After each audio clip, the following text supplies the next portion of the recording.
The stain I cannot hide, stain of sin my guilt to prove, guilt my own and foolish pride, pride the reason for my sin. Light of God came shining down, Son of God my soul to win, laid aside his heavenly crown, paid the price for all my sin, paid the price for all my sin.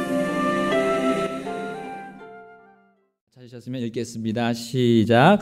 주의 하늘들 곧 주의 손가락으로 지으신 작품과 주께서 정하신 달과 별들을 내가 깊이 생각하오니. 아멘. 기도하시겠습니다.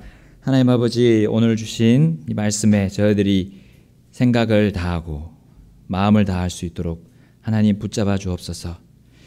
주님의 말씀 씨앗이 떨어질 때에 그것을 채워가는 이 마귀 사탄이 열심히 일하고 있습니다. 하나님, 저희들 이 시간, 말씀 시간에 저희들은 그 사탄보다 더 열심히 주님 말씀을 봐야 할 줄로 믿습니다. 주님께서 저희들 붙잡아 주시고 저희들 마음 가운데 계신 한 성령님께서 주님 인도해 주시는 대로 저희들 그 말씀을 받아서 먹고 또한 영의 배를 불리고 영의 힘을, 그 하나님의 권능을 저희들이 정말 붙잡고 이 세상을 살아갈 수 있도록 하나님 결단하는 시간까지 인도해 주시기를 기도합니다. 예수님의 이름으로 기도드립니다. 아멘. 앉으시겠습니다. 여러분, 요즘 가을입니다. 이제 가을이 돼서 이제 하늘을 이렇게 보게 되면 너무 아름답습니다. 우리 가을 하늘이 참 정말 멋지잖아요.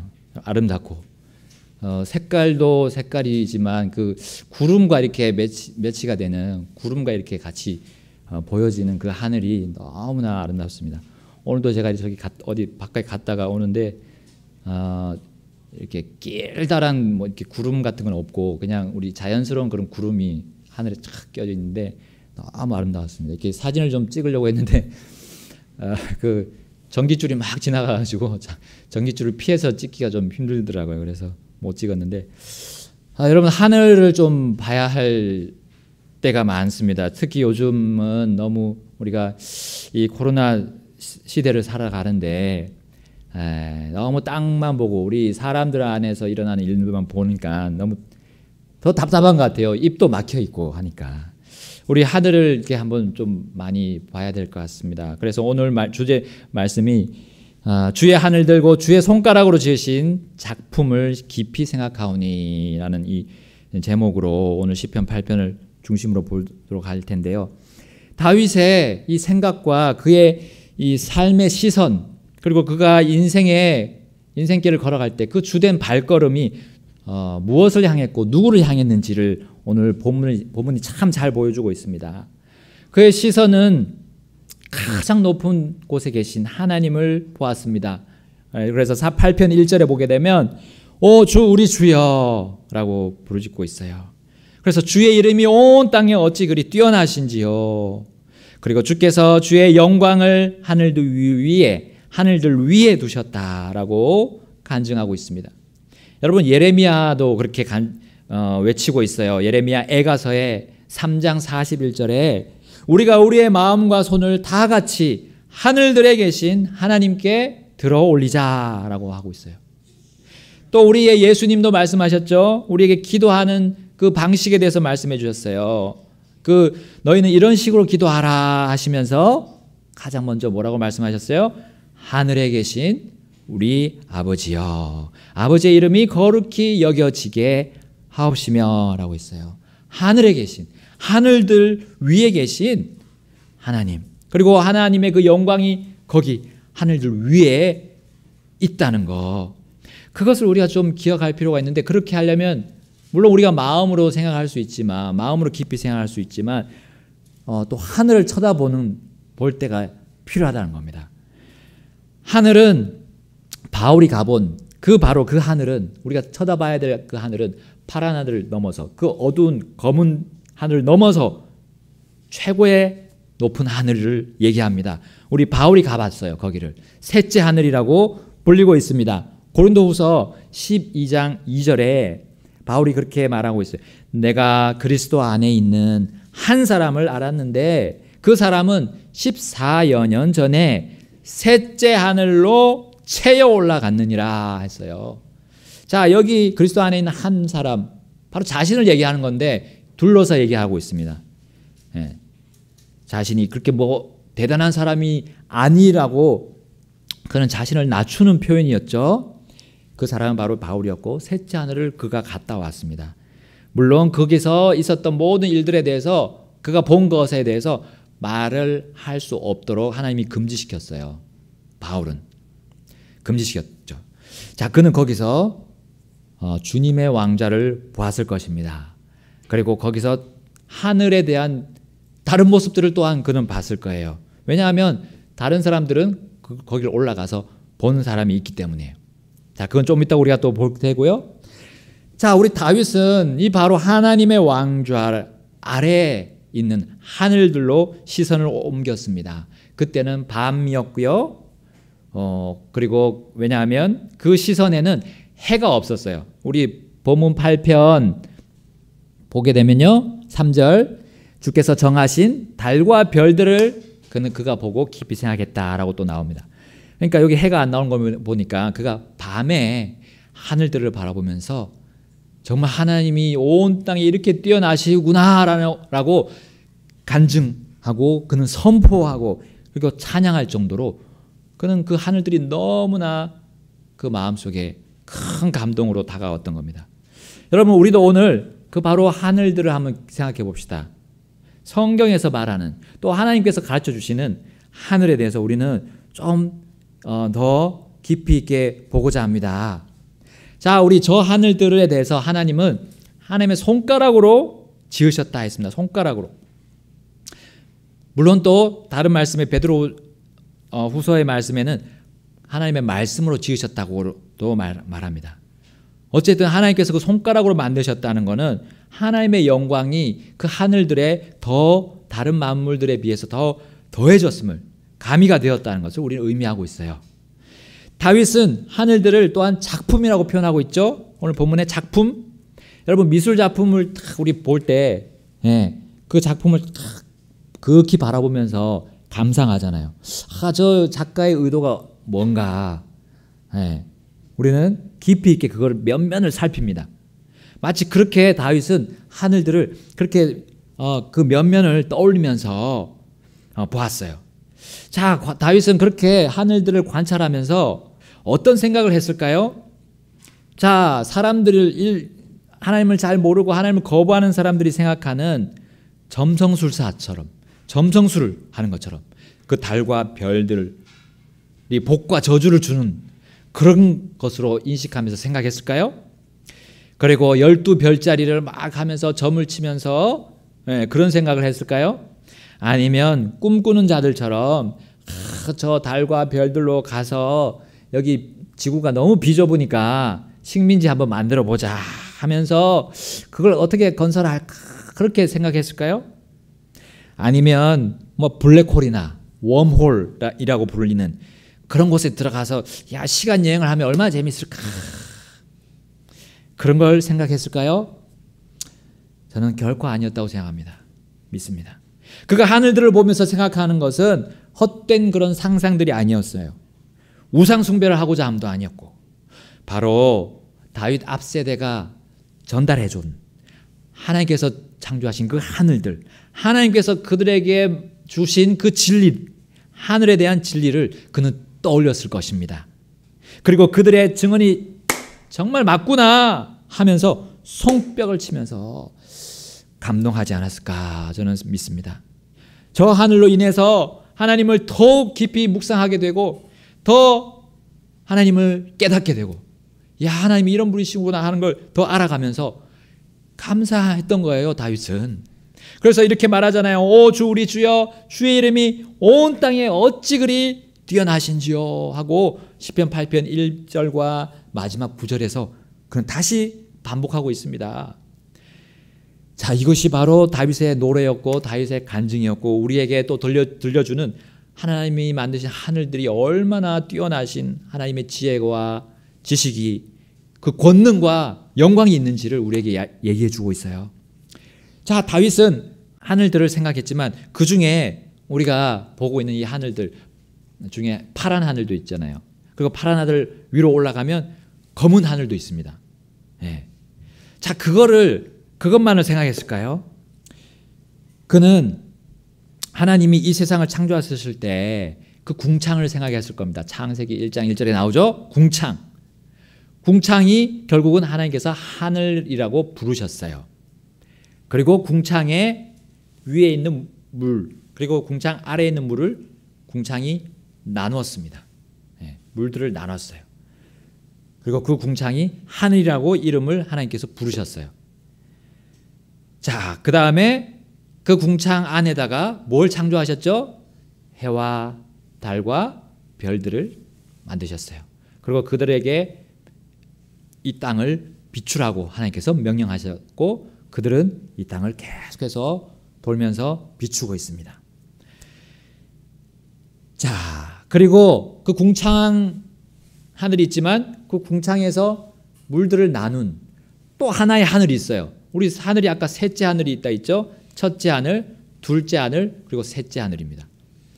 자, 첫째 하늘은 우리가 보는 파란 하늘과 저 검은 하늘이고 그 다음에 둘째 하늘은 경계가 되는 거예요. 경계. 그러니까 궁창과 그 물들을 나누는 경계입니다. 경계. 자, 그것이 바로 우리 욥기 37장 18절에 나옵니다. 그 하늘에 대해서, 둘째 하늘에 대해서 우리에게 보여주고 있어요. 자, 우리 성경에서만 나오는 이 하늘이에요. 이 세상 어떤 책에도, 과학책에도 나오지 않습니다. 그대가 그분과 더불어 단단하고 부어 만든 거울과 같은 하늘을 펼쳤느냐.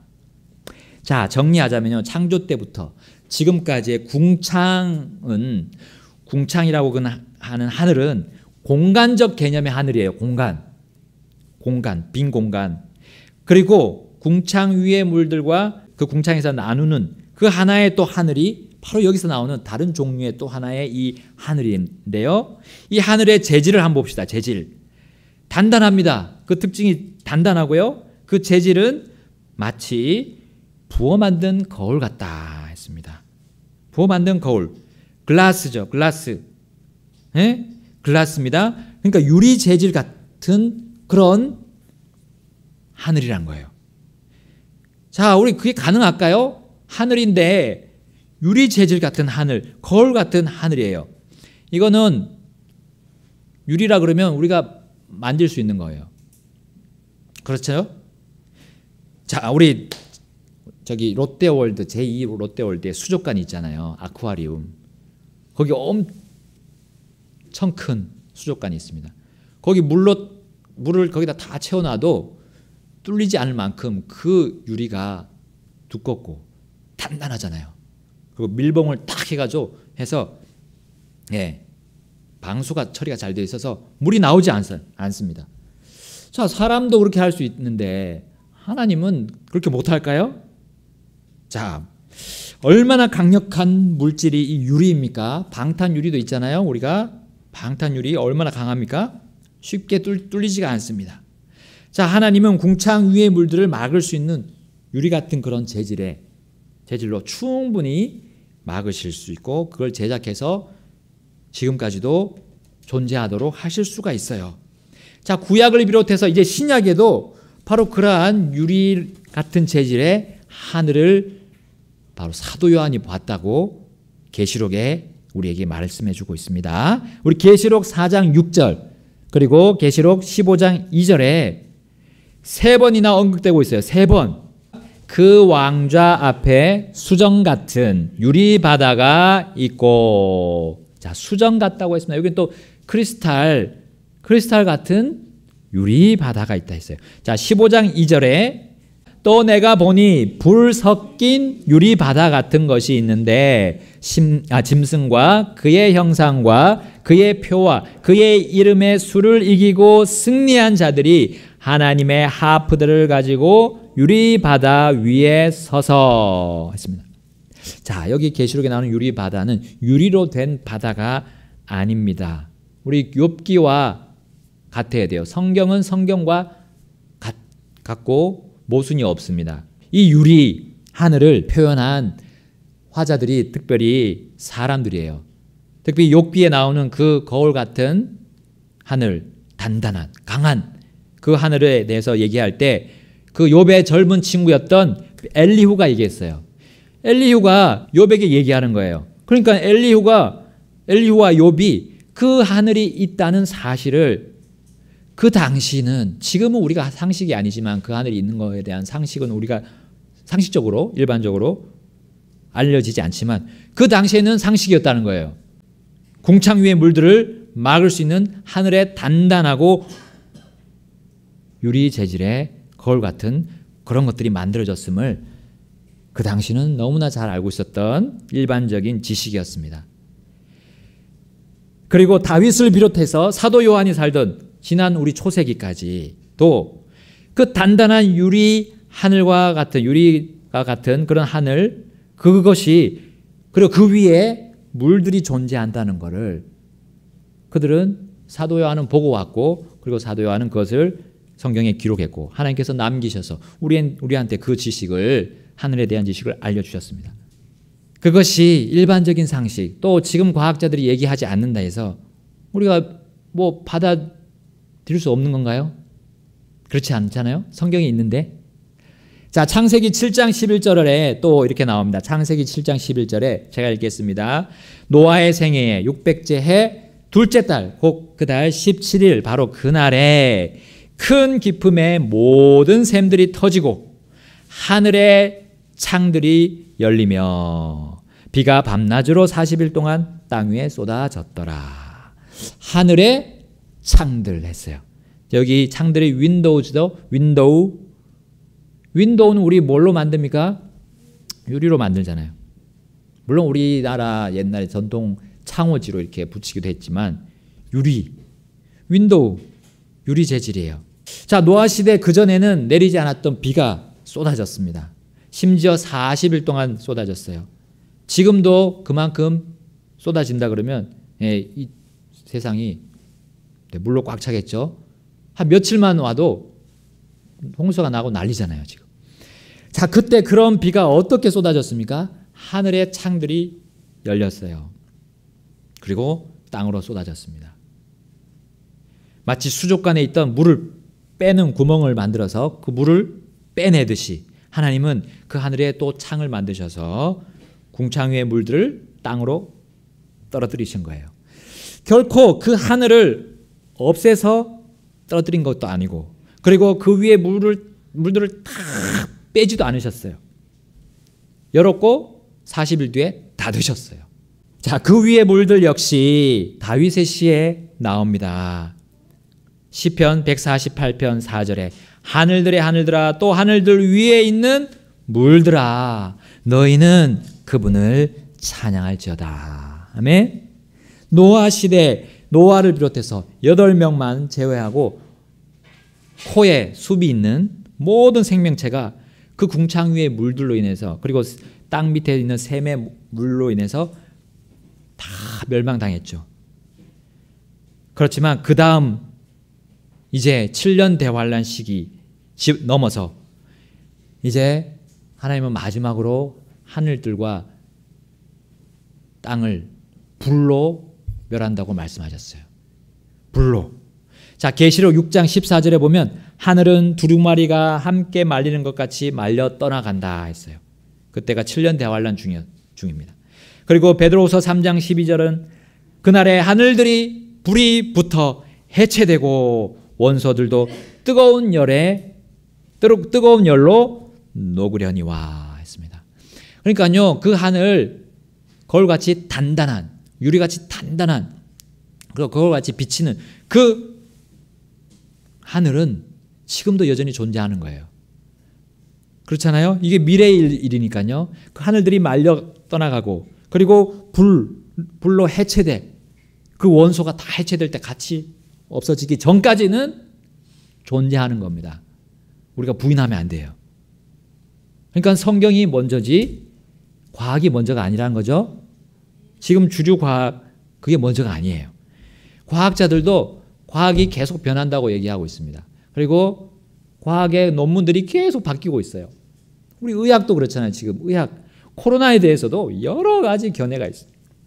그 한 가지도 사람은 정확하게 단정짓지 못하는 일인데 어떻게 하늘에 대해서 딱 우리가 파란 하늘과 저 검은 하늘만 있다고 단정 지을 수 있겠습니까?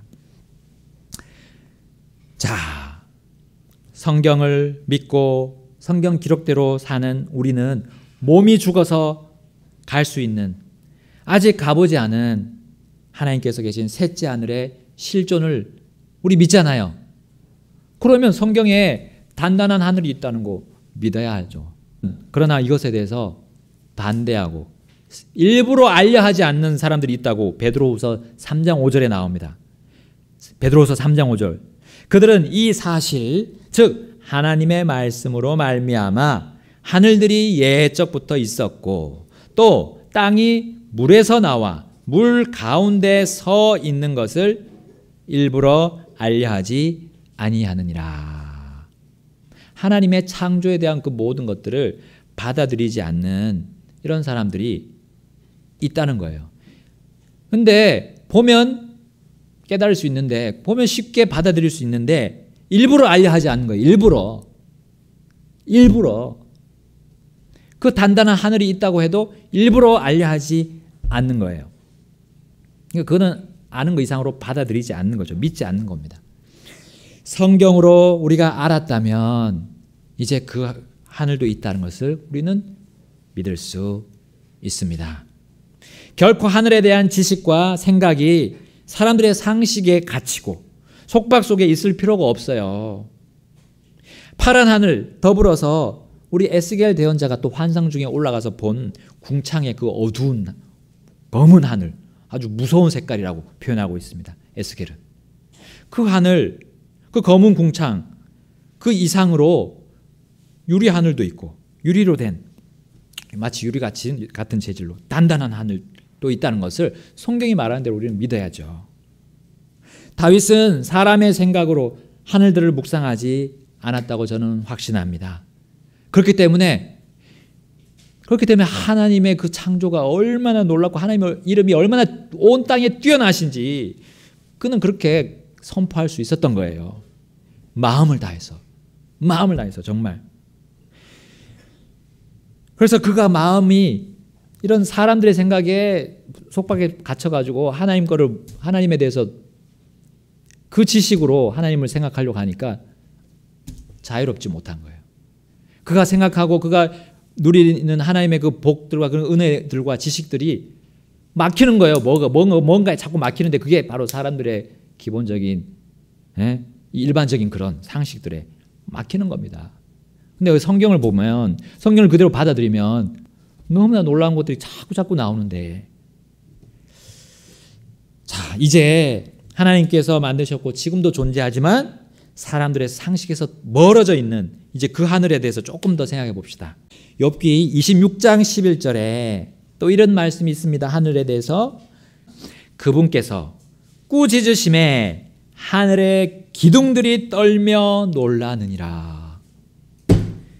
하늘이 있다면 그 단단한 하늘이 있다면 거기에 대한 기둥도 있어야 될 거 아니에요. 그리고 그 기둥은 뭐 떠 있습니까? 공중에 떠 있습니까? 아니죠. 튼튼한 기초가 있어야죠. 기초에 딱 박혀 있어야죠. 자, 사무엘하 22장 8절에 있습니다. 사무엘하 22장 8절 제가 읽겠습니다. 그때 땅이 흔들리고 떨었으며 하늘의 기초들도 요동하고 흔들렸으니 이는 그분께서 진노하셨기 때문이로다. 아멘. 여러분, 사람이 지은 집을 생각해 보세요. 지붕이 있으면 기둥도 있고 그 밑에 기초도 있습니다. 기초를 먼저 튼튼히 하고 기둥을 세우고 지붕을 얹습니다. 그 지식이 어디서 왔어요? 사람이 만들었습니까? 아니라는 거죠. 세상의 지붕인 이 하늘, 그리고 하늘에 기둥이 있고 그 기둥과 기초도 다 존재한다고 성경은 말씀하고 있습니다. 그래서 이것들은요, 마지막까지 무너지지 않아요. 물론 지금은 하나님이 진노하시고 꾸짖으실 때 흔들리긴 합니다. 흔들려요. 근데 무너지지는 않습니다. 그러나 나중에 7년 대환란 때 이제 막 사라지고 불에 해체될 그때까지는 무너지지 않아요. 없어지지 않습니다. 또한 하나님께서는 그 하늘을 어떤 모양으로 만드셨는지도 얘기하고 계세요. 말씀하고 계세요. 그 모양은 텐트 모양입니다. 텐트 모양. 자, 이사야서 40장 22절 땅의 원 위에 앉으시니가 바로 그분이시니 땅에 거하는 자들은 메뚜기 같으니라. 그분께서 하늘들을 휘장같이 펼치시며 그것들을 거주할 장막같이 펴시고, 그렇죠? 펼치고 펴신다. 예레미야서 51장 15절에도 말씀합니다. 그분께서 자신의 권능으로 땅을 만드시고 자신의 지혜로 세상을 굳게 세우시며 자신의 명철로 하늘을 펼치셨도다. 하늘을 펼치셨도다. 하나님께서 손가락으로 지으신 작품, 하늘들을 우리는 성경을 통해서 보면, 그리고 그 아래에 있는 땅을 보면, 성경을 통해서 보면 주의 이름이 온 땅에 어찌 그리 뛰어나신가 라고 우리도 간증할 수 있습니다. 그리고 다른 사람들에게 선포할 수가 있어요. 사람의 집과 별반 다르지 않습니다. 왜냐하면 사람의 집, 사람이 그렇게 지금 우리가 집을 이렇게 짓는 그 지식은 하나님이 이 온 세상을 만든 그 지식, 그것이 우리 사람들에게 전달됐기 때문이에요. 하나님의 지혜고 하나님의 지식을 사람이 이어받았습니다. 사람은 하나님께서 특별히 손으로 빚으셨잖아요. 흙을 가지고 빚어서 만드셨어요. 그리고 생명의 숨을 불어넣으셨어요. 사람은 다른 생물이나 다른 어떤 창조물하고 비교할 수 없잖아요. 거기에 하나님의 지혜와 지식이 조금 들어가 있습니다. 우리 사람 안에. 사람의 것이 아니에요. 우리가 이렇게 집을 짓고 하는 것은 사람의 것이 아닙니다. 하나님이 이 세상을 그대로 지은 거 그대로 우리는 그렇게 그거를 받아서 이 세상을 이렇게 우리 각자의 집을 짓고 있어요. 가장 높은 셋째 하늘은 하나님의 왕자라고 성경은 표현하고 있습니다. 그리고 그 밑에 물들이 있고 그 밑에 단단한 하늘이 있고요. 그리고 그 밑에 공간적인 개념의 공간 하늘 궁창이 있습니다. 그리고 그 밑에는 우리가 땅이 있고 우리가 거기서 살아가는 거예요. 자, 집을 보세요. 집에 우리가 땅, 우리가 바닥이 있고 집 안에 공간이 있잖아요. 거기서 우리가 생활합니다. 거기가 궁창이에요. 지금 여기 있는 공간이 우리가 궁창이라고 생각하면 되고요. 여기 있는 조명들이 있잖아요. 이게 우리 해와 달과 별들이에요. 네, 조명. 그렇죠? 그리고 지붕이 그 둘째 하늘이에요. 그리고 그 위에는 꼭대기에는 하나님 계시는 것. 위와 아래의 개념이 하나님이 영원토록 세워놓은 질서입니다. 그거가 깨지는 곳은 그냥 망상의 공간이에요. 망상의. 예, 아무 도움이 되지 않는, 그냥 우리가 한밤에 꾸는 꿈의 세상일 뿐이지 하나님이 세우신 어떤 것과도 맞지 않아요. 사람의 공상은, 그 상상력은 마귀 사탄이 주는 겁니다. 마귀 사탄. 예, 상상하는 자들에 대해서 하나님이 얼마나 경고하시는지 우리 서신서에 계속 나옵니다. 자, 다윗이 깊이 생각한 이 하나님의 작품, 하늘에 대한 진실에 대해서 우리는 알아야 합니다. 그래야 하나님이 어떤 분이신지 더 깊이 볼 수 있고 사람이 만든 그 속박 속에서 우리는 벗어날 수 있어요. 율법만이 우리의 속박이 아니라 사람이 만든 그런 학문들, 그런 지식들이 우리가 하나님께로 더 가까이 나아가는데 막는 방해라는 거예요. 방해물. 자, 또한 이 유한한 사람의 몸을 가지고 저 단단한 하늘, 그리고 저 유리 같은 하늘을 뚫고 어떻게 갈 수 있겠습니까? 이걸 잘 알면서도 일부러 알려 하지 않고 그걸 시도했던 존재가 있어요. 이사야서 14장 12절에 오 아침의 아들 루시퍼야, 내가 어찌 하늘에서 떨어졌는가? 민족들을 약하게 만든 자야, 내가 어찌 끊어져 땅으로 떨어졌는가? 내가 내 마음속으로 이르기를 내가 하늘로 올라가 내가 하나님의 별들 위로 내 왕좌를 높이리라. 또 내가 북쪽의 옆면들에 있는 회중의 산 위에 앉으리라. 내가 구름들이 있는 높은 곳 위로 올라가 내가 지극히 높으신 이와 같이 되리라 하였도다. 그러나 너는 끌려가 지옥으로 곧 그 구덩이의 옆면들로 내려가리로다. 우리 루시퍼가 저 하나님께로 가고자 얼마나 애를 썼습니까? 네? 이 마귀 사탄을 따라서 결코 뚫을 수도 없고 무너뜨릴 수도 없고 깨뜨릴 수도 없는 그 유리 천정을 깨뜨리고자 하는 사람들이 있잖아요. 이 세상에 유리 천정이란 말, 우리 뭐 정치, 사회, 문화권에서 이 기득권을 얘기합니다. 기득권. 그들의 속박에서 우리가 그걸 속박을 깨뜨리고 우리가 권력을 얻어야 돼 하는 그런 목적으로 그들은 사용합니다. 그러나 그것은 하나님의 권위에 대한 도전까지 나아가는 거예요. 반면에 단단하고 깨지지 않는 유리로 된 하늘이 있음을 인정하는, 그들은 은연중에 인정하는 것이에요. 하나님의 자리에 오르려고 하는 그 속셈, 그들의 속셈을 하나님께서 하나씩 이렇게 일반적인 부분들을 통해서 우리가 또 보여주시는 거예요. 봐라, 유리로 된 천정이 있다고 하지 않느냐? 왜 안 믿냐? 하늘에 둘째 하늘이 그와 같다는데 왜 안 믿으려고 하냐? 하는 거예요. 자신의 말씀이 얼마나 정확한지를 하나님 또 이런 식으로도 보여주십니다. 그 원수들을 사용해서, 원수들이 말하는 그런 용어들을 통해서까지 우리에게 얘기해 주시는 거예요. 그럼에도 불구하고 우리가 성경에서 멀리 있는 것은 얼마나 어리석은 삶을 우리가 살고 있는 겁니까? 성경을 마음 깊이 새기지 않음이 얼마나 하나님의 지혜에서 멀어지는 겁니까? 하나님의 지혜를 심지어 걷어차는 일입니까? 인간관계에는 열중하고 주님하고의 관계는 그만큼 열의가 없음이 얼마나 우리가 주님의 복을 얻지 못하는 길입니까? 돌아서야 됩니다. 하나님 말씀 그대로, 문자 그대로 받아들여야 돼요. 하나님은 우리에게, 우리 사람들이 충분히 이해할 수 있는 단어를 쓰셨어요. 이걸 막 우리가 꼬아야 되고 왜곡해야 되는 그런 이해하기 힘든 것들이 아니에요, 사실은. 문자 그대로 우리는 받아들이면 돼요. 다윗은 그것에 대해서 깊이 생각해서 그는 정말 자유와 행복과 삶의 큰 유익을 얻었던 겁니다. 주님은 비유적인 설명을 하지 않으셨어요. 오늘 본 모든 하늘에 대한 말씀, 비유적인 설명이 아니에요. 특히 욥기에 나오는 세상의 갖가지 그런 모습들, 그리고 하나님이 창조하신 그런 모습들이 쫙 나오는데 그거 다 문자적으로 받아들여야 되는 부분이에요. 거기에 어떤 비유나 비유적인 그런 형식을 사용하지 않으셨어요. 풍유적인 거, 그런 거 쓰지 않으셨어요.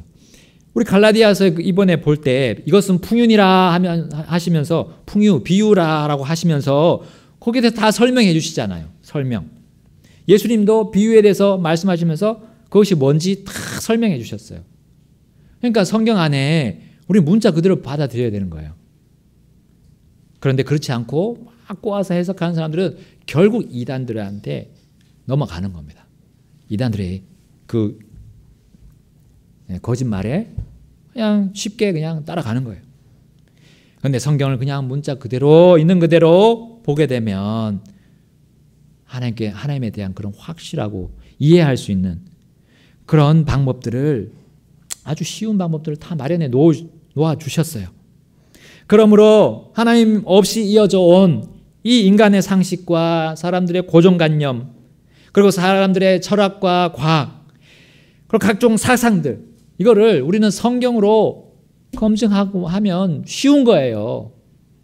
그것이 잘못된 건지, 진리인지, 비진리인지, 사탄의 속임수인지, 또 부정한 영들이 우리 생각 속에 자꾸 넣어주는 잘못된, 헛된 상상인지 구분이 되는 거예요. 그런데 성경을 과학으로 해석하고, 그렇게 해석하려니까 얼마나 힘들어요. 과학이 완벽하지가 않은데 지금. 자, 성경에 맞기만 하면요 되는 거예요. 성경에 맞기만 하면 돼요. 근데 성경에 맞지 않는 그런 것들을 우리는 성경을 반대하고 성경을 공격하는 그런 사상들, 그런 원리들, 심지어 원리라고 말하죠. 진화론은. 그것은 우리는 마치 음식물 쓰레기통에 넣고 갈아가지고, 그리고 그거 거름으로 쓸지도 못해요. 말려서 불에 태워서 없애야 돼요. 그런 거 정말 필요 없는 거예요. 여러분, 우리가 힘과 노력을 들여야 될 필요가 있습니다. 하나님의 말씀 볼 때 그냥 가만히 듣기만 하면 안 돼요. 내가 직접 가서, 내가 직접 들어가서 주님과 만나야죠. 내가 직접 들어가야죠. 그런 열심도 없이 어떻게 우리가 하나님에 대해서 내가 할 수가 있겠습니까? 그리고 내가 하나님에 대해서 얼마나 안다고 내가 주님 앞에서 나와서 섬길 수가 있겠습니까? 다윗처럼 우리는 이 창조 세계를 좀 봐야 합니다. 이 땅에 있는 거, 그리고 우리 사람들 사이에 일어나는 그런 일들만 너무 거기에 집중하면 우리는 잘못된 판단을 할 수 있습니다. 하나님이 이 세상을 어떻게 만드셨고 또 어떻게 운영해 나가시는지 우리는 다윗처럼 묵상해야 됩니다. 깊이 생각해야 합니다. 그래야 이 죄악된 세상에서 우리는 진정 복되고 참된 행복을 누릴 수 있습니다. 거짓이 판치는 이 악한 현 세상에서도 우리는 진리가 뭔지 쉽게 구분할 수 있습니다. 그리고 나의 완전하지 않는 그 생각조차도 쉽게 내려놓을 수 있어요. 왜냐하면 하나님 말씀이 자유로운 행로를 따라서 가기 때문에, 내가 그 자유로운 행로를 따라가는 말씀하고 같이 가는데 뭐가 속박을 나를 움켜잡고 나를 힘들게 하겠습니까? 고정관념은 생기지 않습니다. 자유로운 말씀이. 육신의 속박에서 나와서 이제 분명하고 자유로운 행로로 인도하시는 성령님의 충만함을 우리는 받을 수 있어요. 육신을 따라가지 않고 성령의 충만함을 받기 위해서는 그냥 성경에 내가 그냥 다 굴복하는 거예요. 성경이 그렇게 말했으면 예, 알겠습니다. 믿습니다. 그런 사람들이 하나님 말씀에 순종하는 겁니다. 순종은 그냥 말씀에 따라가는 거예요. 말씀이 말했으면, 성경이 말했으면 하나님 말씀 그냥 따라가는 거예요. 나아가서 다윗처럼 하나님 만드신 이 작품들에 대해서 우린 깊이 생각할 때 내 잘못에 대해서도 빨리 회개하게 될 겁니다. 왜냐하면 다윗이 그런 삶을 살았기 때문에요. 다윗이 그러한 삶을 살았습니다. 결국은 주님이 쓰시기에 깨끗한 그릇으로 유지할 수 있습니다. 주님이 만드신 것들, 사람이 만든 거 말고요. 주님이 만든 거 깊이 생각합시다. 다 같이 기도하시겠습니다.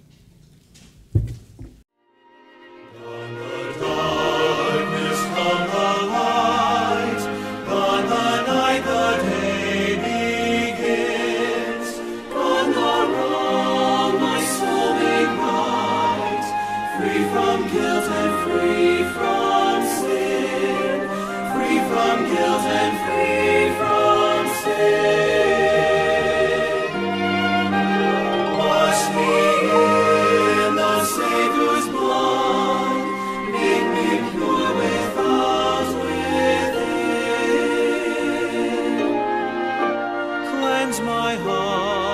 and set me free. Free from guilt and free from sin. Free from guilt and free from